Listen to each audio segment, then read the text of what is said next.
Hi there everybody, this is Diane Doyle with Plant Based Dallas, and I am going to try a new recipe this morning for stuffed shells. And I ordered my shells off Amazon. They're the Tink Yada brand, made out of brown rice pasta. And this recipe, I believe, is a forks over knives recipe, and I will verify that. But you make up the cheese sauce and you stuff the shells while they're hard. You do not pre-cook them. So I'll have to make sure that I have enough shells that have an opening. Some of them are closed up, like this one would be almost impossible to try and stuff. But anyway, let's try that and we'll see how it goes. Again, it's the Tink Yada brown rice pasta shells that I ordered off Amazon. And you're going to use jarred pasta sauce. Make sure that you get the ones without oil, and you can usually find that at Central Market or Whole Foods. And I have already made up the ricotta type cheese, and that has a can of drained cannellini beans in it. It has tofu, garlic, nutritional yeast, and Italian seasoning. And then I added a little bit of salt to taste to it. Forks Over Knives recipe merely uses this. They ask you to put a bunch of spinach on the bottom of the pan, but instead I'm going to mix everything inside my cheese. So I have just cooked up some veggies. These veggies is just red onion, carrot, and some collard greens. I didn't have any spinach, and I had plenty of collards out in the garden. So I've sauteed a little bit of that.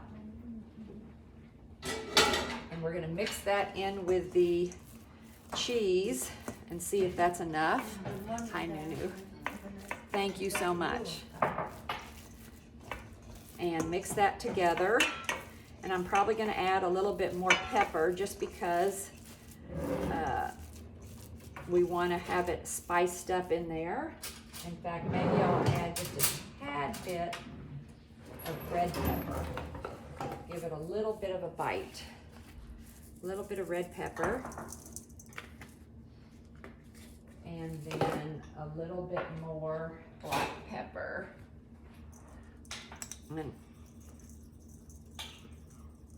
Okay, so spice up the cheese filling. And I think you could really use anything you wanted inside of here with the cheese filling.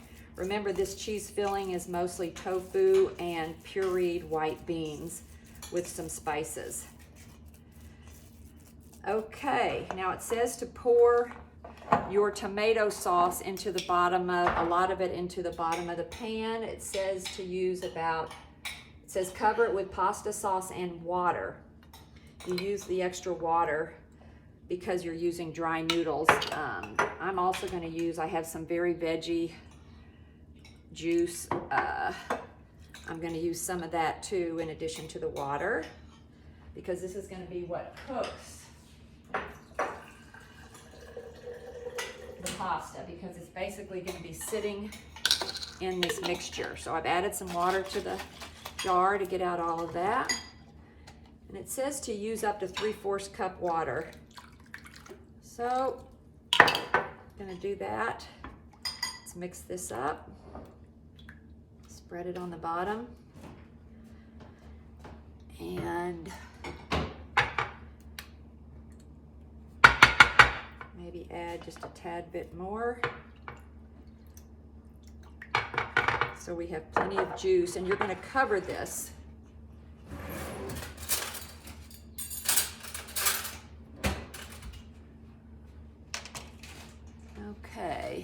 Okay, I opened up another jar of sauce. Now, this recipe called for 1 can of beans and 2 packages of tofu. Well, I cut that in half because I don't need this huge serving, because this makes servings of 8 servings, 40 shells. I'm only going to do about 20 shells.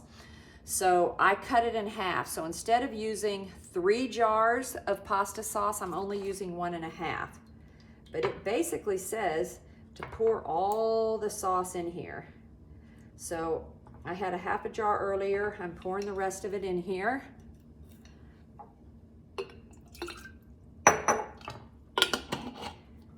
It seems like a lot of sauce, but we're gonna go with it. A lot of sauce and water. Okay, now it says to lay spinach in the bottom of it too. So I've cut up more of my collard greens.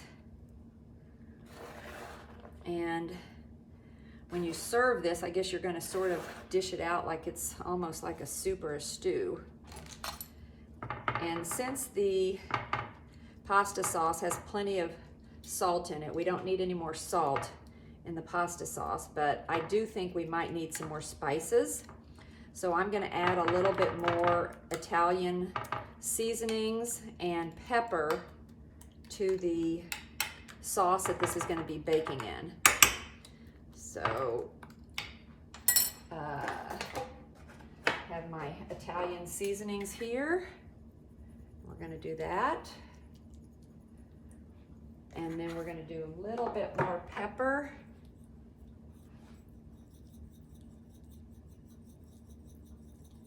To give it more seasoning. Okay, and then we're gonna press it all down, sort of mix it up.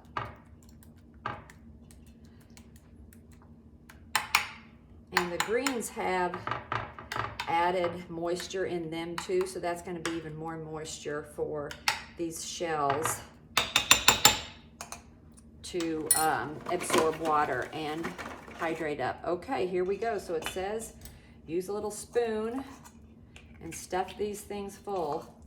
So this is what I'm gonna do.